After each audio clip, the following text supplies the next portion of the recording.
Hello, Willis's World, back with another one. This is Destiny. I have done every class in BDO for the class trials. If you would like me to go back to that game at any point, just ask. But Destiny recently, like a day ago, got updated with Witch Queen, and after a long night, I completed the campaign with a friend, and I was able to get the Osteo Striga. Uh, this gun is busted out of its mind. And with my classes busted even more.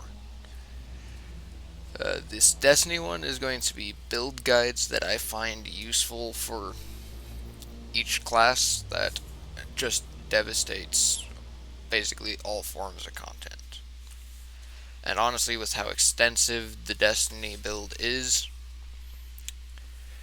if you have an exotic you would like me to have a build for, I will use that exotic and I will try to figure out a way to use it. I will be looking at comments, and whichever one gets the most options is the one I'll probably be using. Now I know this is separate from BDO, which is what the majority of my videos are on. But Destiny is another game that I have spent a lot of time in, and is a game I think everyone who enjoys anything shooter and builds, if you enjoy either of those, this game is a great game.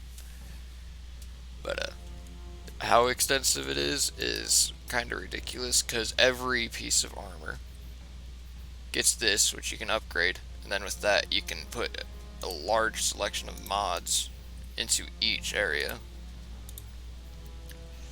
So it is a large amount of customization.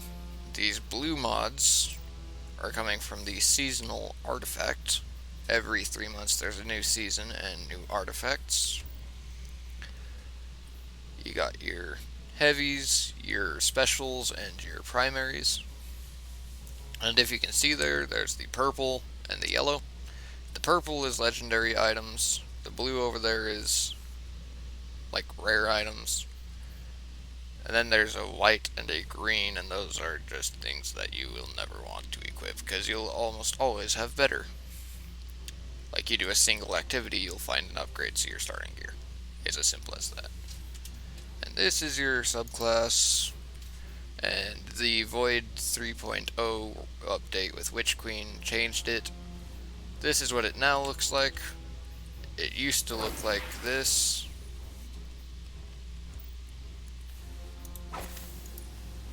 But you have a extensive amount of building you can do there. A lot of things you can do. I have 6 different grenades to choose from, while the base variants get 3 to choose from. So I really like the new Void 3.0. But that's basically a walkthrough of how the system works. But everything that this build is doing,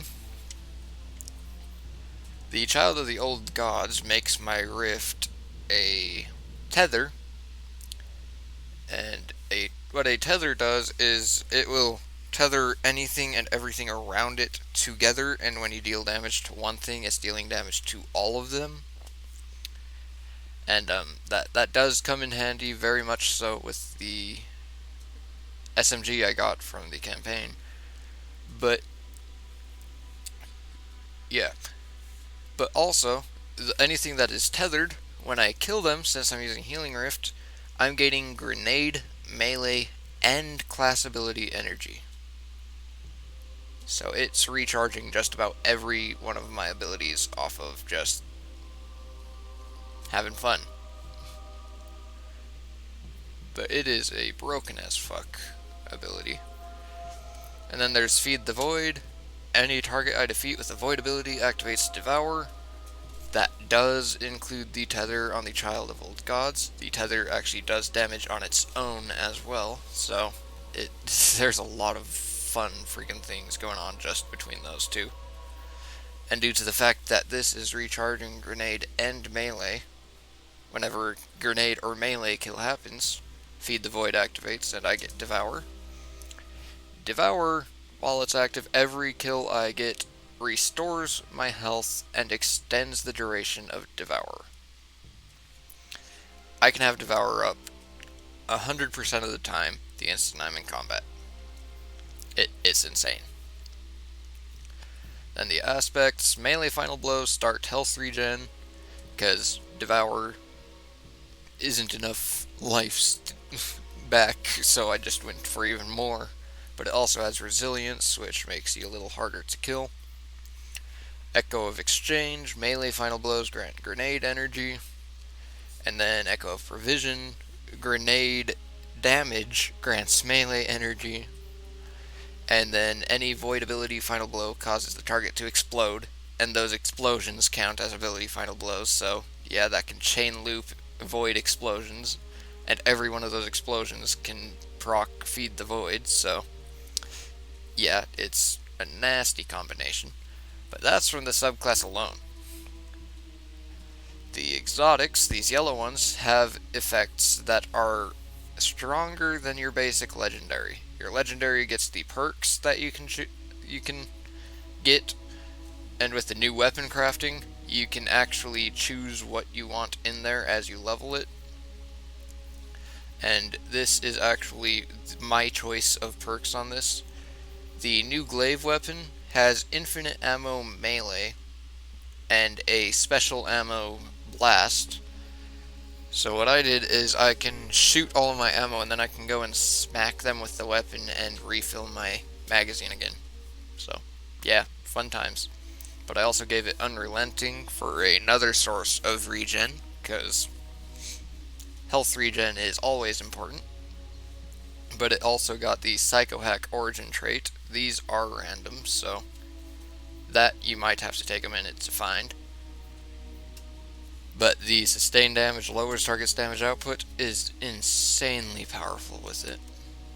You can sit there on a boss and reduce its damage and just smack it, and due to Unrelenting, every time an ad comes nearby, you're regaining health, so no harm, no foul. But that's with weapon crafting. The Osteo Striga is a exotic that comes from weapon crafting. At rank 10, you'll be able to get the Catalyst. I am currently working on that. And as you can see, it's not showing there, but once it's at rank 10, I can go and reforge the weapon with its Catalyst. So, yeah, I just need to level it up to do that. But the Toxic Overload and Screaming Swarm are the parts that make this unique. See, most weapons will have 2 randoms, or crafted weapons will have the 2 you can choose between. Well, the 2 slots that you choose between 6 things that it chooses for you to have available in it. But this one has the Toxic Overload locked in, and these 3, as it levels up, you can go and change it on the weapon crafting bench. I actually forget the name that they decided for it, but it's over on the Mars area. But the Toxic Overload, landing a final blow, or multiple precision hits trigger a burst that poison nearby targets. What it doesn't register there is that poison is a stacking poison. If you land multiple precision hits, and what it's meaning by that is 3, it triggers a burst. If you land 6, it triggers 2 bursts, and it's actually 2 dots going off on all the enemies. So this is actually a ramping damage dot, so that's already insane. But then the Screaming Swarm fires a stream of sentient, toxic projectiles that track the targeted enemy. This gun is insanely powerful. But remember my subclass, I tether things, and when they're tethered, I'm getting grenade, melee, and rift energy back, and when I use my rift, I'm able to tether again. That poison will annihilate an entire group, and I have my rift up like every 2 or 3 seconds, and the tether lasts 7. with this gun I can have multiple tethers up at once with a Warlock Rift. Anyone who has played the Hunter before this update, the Hunter was the only one with tethers. The Warlock now having a tether in its Rift is absolutely bonkers. Because the Hunter tether before was only to its super, and its super took about 3 minutes. Or if you have the right build, it could take you like a minute. My Rift takes 3 seconds, and I can tether. That is bonkers. But that is just from the exotic weapon with how my build works. There is so much more to this build. You have the Claws of Ahamkara. I gain an additional melee charge. If you remember in my subclass, my melee final blows grant me more grenade energy, and my grenade grants me more melee energy. So, my two abilities that aren't my Rift are cycling each other. Claws of Ahamkara makes it a smoother cycle by making it so I can do my melee twice. And that's literally the extent of the exotic piece. It's giving me another melee charge, which is actually kind of nutters, but it's not as broken as the weapon. But for mods, I do have a few things in there that are dealer's choice, but the base part of it is the Well of Life, the Elemental Ordnance, the Explosive Wellmaker, the Elemental Charge, and the Protective Light. Now, actually, all 4 of the mods that are in these top 4 were last expansion's mods. You can still get them, but it's on a random rotation at Ada and the Gunsmith. To show you where they are, if you go to your tower, this is where you'll be spawning into the tower. The Gunsmith is right there. And if you spawn in and take a right and go down this way, all the way down here, Ada's over here. Those two will have a random selection of 4 mods each week for you to go and get. However, it's going to take you a minute because there's a lot more than 4 mods in this game. And it can be any mod. But what the Well of Life will do is whenever I pick a Solar Elemental Well up, it grants me increased regen for a short period of time. With the Elemental Ordnance, whenever my grenade gets a final blow, it spawns a Elemental Well according to my subclass, which is Void. So I get a Void Elemental Well from that. The Explosive Wellmaker makes it so that anytime an enemy dies to an explosion, there is a chance a Solar Elemental Well spawns. And the Elemental Charge makes it so that if I pick up a Elemental Well matching my subclass element, I become charged with light. And that's all of the Elemental Well ones. And then Protective Light utilizes that charged with light to make it so that when my health goes into critical, which is red health, while your health is usually yellow, I gain a massive damage reduction effect. It's like a 50% damage reduction effect for the next 15 seconds. And it is insane because it does not drop once I get out of critical. Basically, they can drop me to critical, I take almost no damage, I kill something, I'm back at full health, and I still take almost no damage. It is a very hard build to kill. But that Explosive Wellmaker triggers off of the void detonations that my abilities' final blows detonate. So anything that has more than one target, if I kill that one target with a ability, I am likely to be spawning a solar elemental well. If it happens to be with my grenade that I kill them, I gain a void and solar elemental well. So I'll become charged with light, and I'll be gaining well of life. And it makes it so that just with that, this build is so hard to kill. And as you can see from my stats, I don't have any of them capped. 100 is the cap. There are people in this game that have triple 100 stats. And I actually did a strike with one of them earlier, and it was a rando. It wasn't one of my friends, but I investigated their gear because they were dying over and over. They had 100 discipline, 100 strength, and 100 resilience. And they were dying over and over again. With this build, I was just cruising through it, not even caring about mechanics, and brute forcing past everything. It is such a hard build for anything to kill. But to make it even better,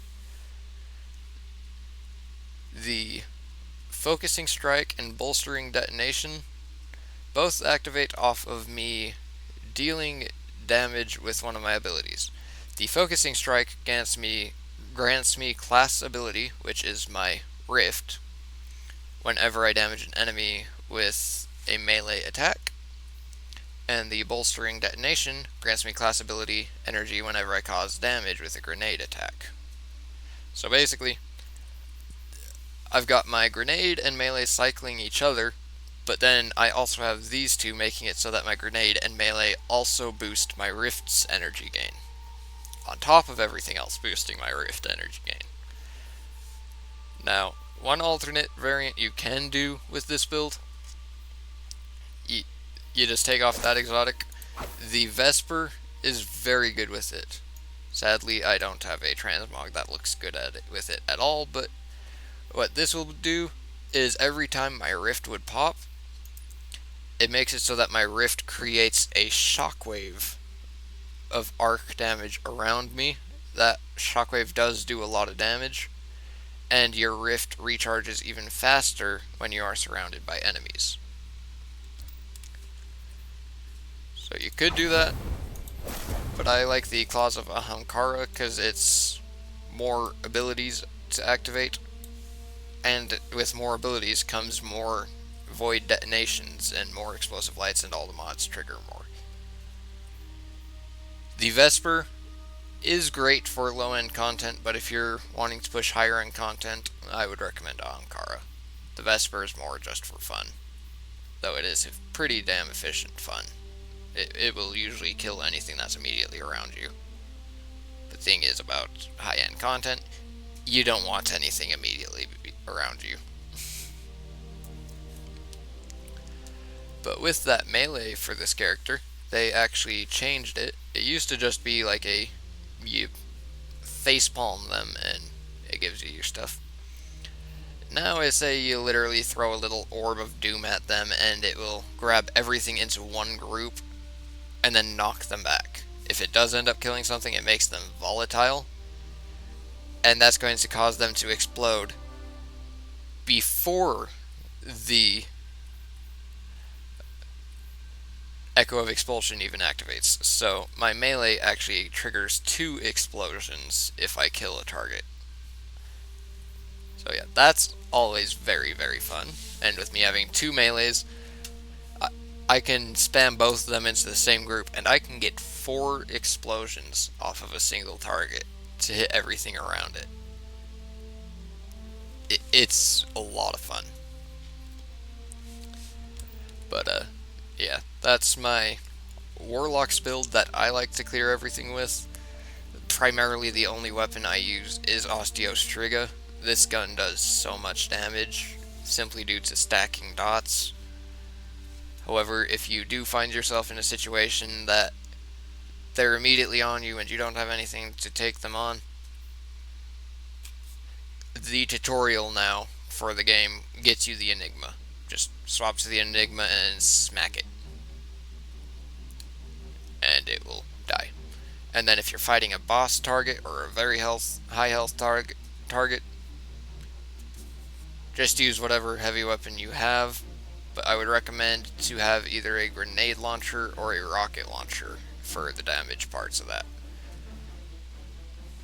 Now, Osteo Striga, you guys probably won't be getting anytime soon because it's campaign. You need to complete the entire campaign, and that took me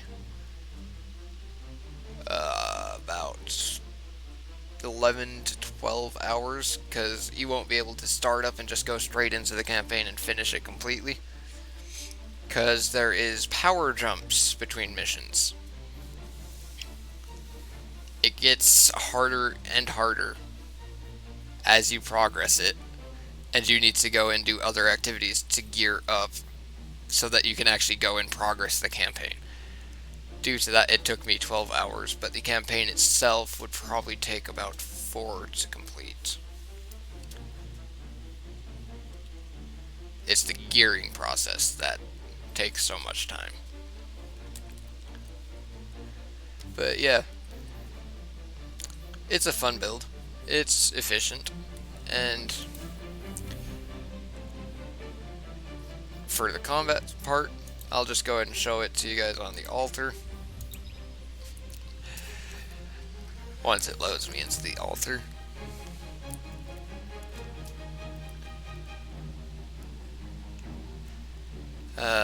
Gotta love slow loading. But yeah, once I get in, it's potent as fuck. It is annihilatingly strong. Hopefully I don't get into another altar that someone else had started and leaves a second left on it and it instantly fails. That did happen earlier and I was kinda iffed about it.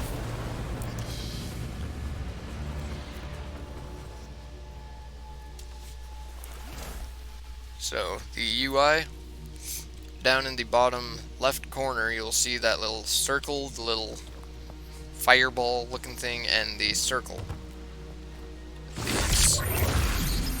The circle is your rift, and if you see that little orb glowing thing, that is my tether. When I shoot a target, that will go to my target, and it will tether everything near it. I get one of those every time my rift is popped. Those are my weapons. And my melee, I throw a little orb out. It's fun. And my grenade creates this area. If you see this faint blue aura around it, it doesn't last that long, but that faint blue aura around it is the radius on it. Anything in that radius is immediately pulled to the middle of it. Basically, I can pop my grenade, then throw my melee into it, and that melee will hit everything there, and it just causes so much damage. It looks like it's on the witch part. But as you can see there, I killed one enemy and the poison just killed everything else. I'll go ahead and pop this, and go and try to find an enemy that isn't dead. And there's your tether. And as you can see, if you saw that white bar at the top of my screen, that was my health. You saw it lower, and then that little tether killed something and it raised back to full. That raising back to full was the devour effect triggering. But yeah, this gun is nice. I killed something, everything else around it dies. I'm here about to die. My rift is almost charged, so I'm going to pop my rift here. How did none of those hits land? Go tether the boss, and the tether makes it so every hit is a crit hit, which, if you remember what I was saying about how the poison cloud triggers, multiple crit hits will trigger a poison explosion. Yeah, it does work like that. I can tether it, and then every 3 hits is a explosion of poison that hits everything and ramps damage up on the target. And as you can see there, there's those other explosions going off. That would be my void explosions for my ability.